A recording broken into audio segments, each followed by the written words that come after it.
Doctor Sreevarma ஆயுள் தரும் ஆயுர்வேதா அறுவை சிகிச்சையில்லா குணம் ஆயுள் கால நிவாரணம். Yesterday courier private limited. Domestic international cargo உங்கள் இல்லம் தேடி வந்து கொரியர் புக்கிங் டெலிவரி செய்து தரப்படும். எல்லை தாண்டி மீன் பிடித்ததாக கூறி தமிழக மீனவர்களை இலங்கை கடற்படையினர் கைது செய்வதும் மீனவர்கள் மீது துப்பாக்கிச் சூடு நடத்தும் சம்பவங்களும் தொடர்ந்து அதிகரித்து வருகின்றன. இந்நிலையில் பாம்பனில் இருந்து மீன்பிடிக்க சென்ற 10 மீனவர்கள் உட்பட 14 தமிழக மீனவர்களை படகுடன் இலங்கை கடற்படையினர் கைது செய்துள்ளனர்.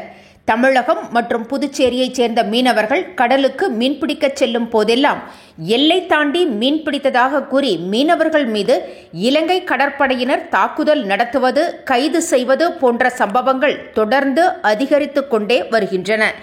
மீனவர்களின் மீன்பிடி படகுகளை பறிமுதல் செய்து அரசுடைமையாக்குவது போன்ற நடவடிக்கைகளும் மேற்கொள்ளப்படுகின்றன.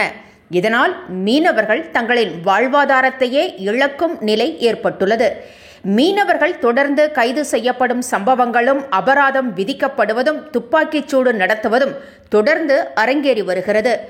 ஒவ்வொரு முறையும் தமிழக மீனவர்கள் கைது செய்யப்படும் போதும் மீன்பிடி படகுகள் பறிமுதல் செய்யப்படும் போதும் மீனவர்களையும் படகுகளையும் விடுவிக்க கோரி தமிழக முதலமைச்சர் மு.க. ஸ்டாலின் பிரதமர் மோடிக்கு தொடர்ந்து கடிதம் எழுதி வருகிறார். இந்நிலையில் பாம்பன் தெற்கு மீன்பிடி துறைமுகத்தில் இருந்து மீன்பிடிப்பதற்காக சென்ற 10 மீனவர்கள் உட்பட 14 தமிழக மீனவர்களை படகுடன் இலங்கை கடற்படையினர் கற்பிட்டி கடற்பரப்பில் வைத்து கைது செய்துள்ளனர். இதைத் தொடர்ந்து தமிழக மீனவர்களிடம் விசாரணை மேற்கொள்வதற்காக புத்தளம் கடற்படை முகாமிற்கு மீனவர்கள் அழைத்துச் செல்லப்பட்டுள்ளதாக தகவல் வெளியாகியுள்ளது.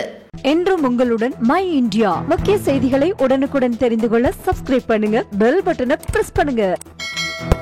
என்றும் உங்களுடன் மை இந்தியா. டாக்டர் ஸ்ரீவர்மா ஆயுள் தரும் ஆயுர்வேதா அறுவை சிகிச்சையில்லா குணம் ஆயுள் கால நிவாரணம். Yesterday courier private limited. Domestic international cargo உங்கள் இல்லம் தேடி வந்து கொரியர் புக்கிங் டெலிவரி செய்து தரப்படும்.